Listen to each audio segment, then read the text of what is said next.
Fala pessoal, paz de Cristo, Deus abençoe vocês. Vamos trocar uma ideia? Eu queria falar sobre sinceridade com Deus, sinceridade consigo mesmo, né? Consigo. Eu trabalho, eu dou uma palavra semanalmente em um centro de recuperação para pessoas que estão buscando restaurar suas vidas depois de um terrível contato com as drogas.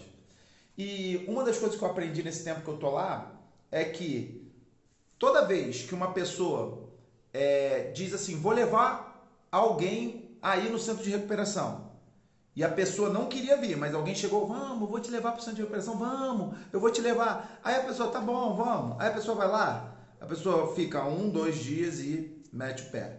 Isso é em quase todos os casos. Não dá para generalizar, mas é uma porcentagem assim enorme, entendeu? Agora, quando a própria pessoa que está envolvida com drogas chega num nível devastador da vida e ela mesma vai rastejando até o centro de recuperação pedir ajuda, normalmente ela fica.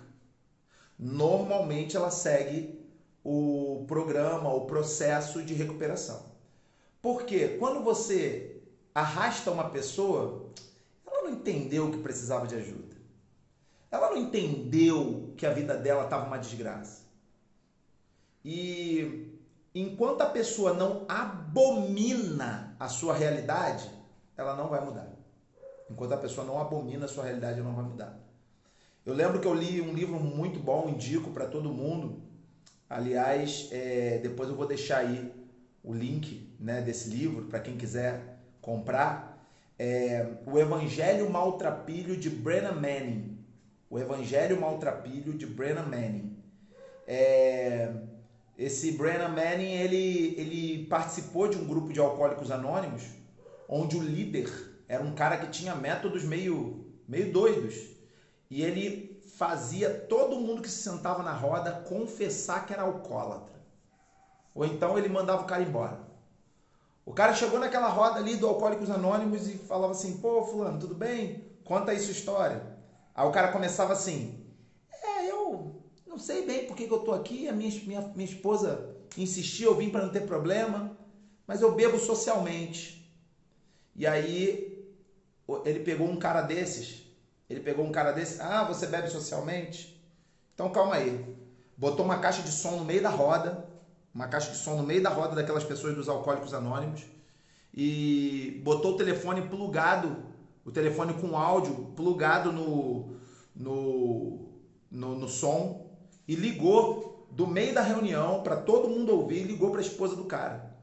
E falou assim, fulana, tudo bem? Eu tô aqui com o fulano de tal, seu marido, e nós estamos numa ligação viva voz, as pessoas estão ouvindo, mas faz parte do processo dele. Então eu peço que você seja sincera no que a gente vai falar, porque a sua sinceridade vai ajudar o processo dele. Ele é uma pessoa que bebe socialmente ou ele é alcoólatra? E a esposa falou assim, ele é totalmente alcoólatra. Totalmente. Aí ele falou assim, ele já fez alguma coisa que fosse perigoso para a vida dele ou de outras pessoas? Aí ela, com certeza, por isso que eu impus para ele que se ele não fosse se tratar, a nossa família ia acabar. Nosso casamento ia acabar. Aí o líder falou assim, você pode contar uma dessas histórias do que ele fez, que colocou ou a vida dele em risco ou a de alguém? Aí ela contou para todo mundo ouvir, com aquele cara que disse, não sei, eu só bebo socialmente, não sei por que minha mulher quer que eu venha aqui, né? Aí aquela mulher contou que um dia a filha dele, eu acho que devia ter 10, 11 anos, alguma coisa assim, pediu para ele um presente de aniversário. Ela queria muito um sapato, uma sapatilha, não sei direito o que era. Ela queria muito um presente. Ele falou assim, entra no carro, vamos no shopping. E aí ele entrou no shopping, comprou para ela aquele presente. E na hora que ela comprou, ela ganhou aquele presente, ela deu um abraço nele e falou assim, você é o melhor pai do mundo. Ele ficou tão feliz, mas tão feliz com aquela declaração da filha, que ele quis comemorar. O que ele fez? Pegou o carro, parou na porta de um bar, só que ele morava numa cidade nos Estados Unidos que nevava e estava no inverno. Então estava nevando, abaixo de zero, vários graus abaixo de zero. E aí ele parou o carro com a filha na porta do bar e falou assim, espera aqui que eu vou demorar uns 10 minutinhos e já volto. A intenção dele era entrar, tomar uns golinhos só para comemorar que a filha disse que ele era o melhor pai do mundo e voltar. Na verdade, para o viciado, qualquer coisa é uma desculpa. Aí, os 10 minutinhos viraram 20, viraram meia hora, viraram 1 hora, 2, 3, 4, 5 horas. E aquele cara saiu bêbado do bar. Esqueceu que a filha estava dentro do carro. E alguém foi ajudando ele a ir para o carro. Né? E essa pessoa provavelmente ia dirigir, imagino eu, que a pessoa não ia botar ele dentro do carro para ele dirigir, né? E quando a pessoa chegou, viu que a menina estava dentro do carro. O carro tinha dado pane seca, porque quando ele deixou a filha dentro do carro, ele deixou com o carro ligado e aquecedor ligado. Mas o carro deu pane seca, a garota sofreu de hipotermia e desmaiou, e ela já estava quase morrendo quando o cara chegou. E infelizmente ela teve que amputar parte dos dedos das mãos, dos pés e parte da orelha, porque necrosou de tanto frio, porque o cara ficou dentro do bar enchendo a cara. Ou seja, quando o líder daquela roda de AA botou a caixa de som e a mulher falou aquilo na frente de todo mundo ali, por mais que todos fossem alcoólatras, todos odiaram aquele cara pelo que ele fez com a filha e chegou ali querendo bancar de quê? Não, se ele chegasse ali, cara, eu tô com a minha vida destruída, eu quase matei minha filha. Eu tenho certeza que todo mundo ia se condoer dele, porque todo mundo ali passou por isso, mas a raiva de todo mundo é porque ele chegou, não sei, cruzou a perninha, fez assim, falou assim, não sei por que eu tô aqui, eu na verdade, eu só vim porque minha mulher insistiu para não brigar com ela, eu vim por causa dessa palhaçada dele, todo mundo olhou para ele com cara de ódio, Aquele cara danou a chorar, porque ele ficou muito envergonhado, além de cair em si, que de fato ele tinha quase matado a filha, né? Além de cair em si, ele caiu no chão. O escritor do livro, Brennan Manning, disse que ele caiu no chão de 4, chorando. E o líder foi lá na costela dele com a sola do pé, empurrou ele assim, ele rolou, né? Caiu de barriga para cima e falou assim, ó, você é um lixo. Some da minha frente que eu não quero nem te ajudar a ser tratado. Aí o que o cara fez? O cara foi embora. No outro dia ele voltou pianinho. Falou assim, olha, eu preciso muito da sua ajuda. Já me disseram que você é um dos melhores para ajudar. Então eu quero... então agora você reconhece que precisa de ajuda? Eu reconheço. Então agora você pode entrar no meu grupo. Alguém pode falar assim, Rodrigo, que isso? Coisa horrorosa. Meu irmão, é o método do cara. E funciona. Ajudou um monte de gente. Entendeu? O que eu tô querendo dizer não é nada disso. O que eu tô querendo dizer é que para esse cara ter o tratamento dele, ele precisou confessar. E isso é bíblico.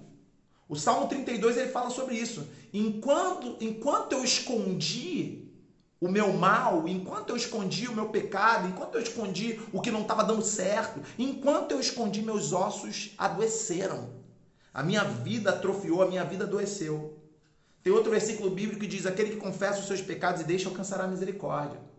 E quando a gente fala de confessar, todo mundo só pensa em confessar o pecado. Tipo assim, eu adulterei, tem que confessar. Eu matei, tem que confessar. Eu menti, tem que confessar. Eu usei droga, tem que confessar. Mas você já parou para pensar que a religião faz com que as pessoas queiram mascarar suas infelicidades? Você já parou a pensar que eu sou crente, como é que eu vou dizer que eu estou infeliz em alguma área da minha vida? Se eu disser que eu estou infeliz em alguma área da minha vida, eu sou murmurador. Calma aí. Tem um murmurador realmente, tem a pessoa que tem um vício em ficar reclamando da vida, é uma desgraça isso. Realmente existe isso. Realmente existe essa pessoa, né? Que, cara, eu conheço alguns, e eu acredito que você também deve conhecer. Eu conheço gente que eu falo, cara, não dá. Só reclama. A pessoa é um repelente de seres humanos, sabe por quê? Porque ninguém aguenta ficar perto da pessoa de tanto que ela reclama da vida. Ela reclama de tudo, a culpa é de todo mundo, a culpa é da circunstância, a culpa é porque não deu certo, a culpa é porque tá errado, a culpa é de tudo e de todos. E ela nunca é feliz porque ela tá sempre reclamando. Sim, esse é um tipo de pessoa, tá? Esse é um tipo de pessoa. Agora, tem aquele outro tipo de pessoa que não reclama, mas não quer nem ser sincero quanto às suas dores, porque tem medo de ser sincero. E quando eu falo sobre ser sincero, eu estou falando sobre ser sincero com Deus, não estou falando sobre... Nós não somos aqui, não vamos falar, agora você venha confessar a mim. Não, Eu não preciso saber do seu problema. Se você quiser compartilhar alguma dor sua, compartilhe com alguém capacitado para te ajudar. E mesmo assim tem um monte de gente entrando aí num problema danado, porque vai conversar com gente que não é capacitada, mas ela acha que é capacitada e vai lá conversar. Então, se você quiser conversar com alguém, vá conversar com uma pessoa capacitada para te ajudar. Mas eu não estou falando de conversar com alguém, eu estou falando de conversar com Deus. Eu estou falando de chegar para Deus e falar assim, Deus, essa área da minha vida está uma porcaria. E não é culpa tua. Eu sei que o Senhor é bom. Eu sei que quando o Senhor criou Adão, o Senhor deu para Adão uma vida perfeita. E a humanidade é que construiu essa vida louca. Inclusive Salomão fala isso. Salomão fala assim, olha, no livro de Eclesiastes, eu percebo que Deus fez todas as coisas boas. Eu percebo que Deus fez o homem justo. Mas o homem buscou muitas invenções. Então Deus faz a parada perfeita e é o cara que vai buscar problema. Você está entendendo?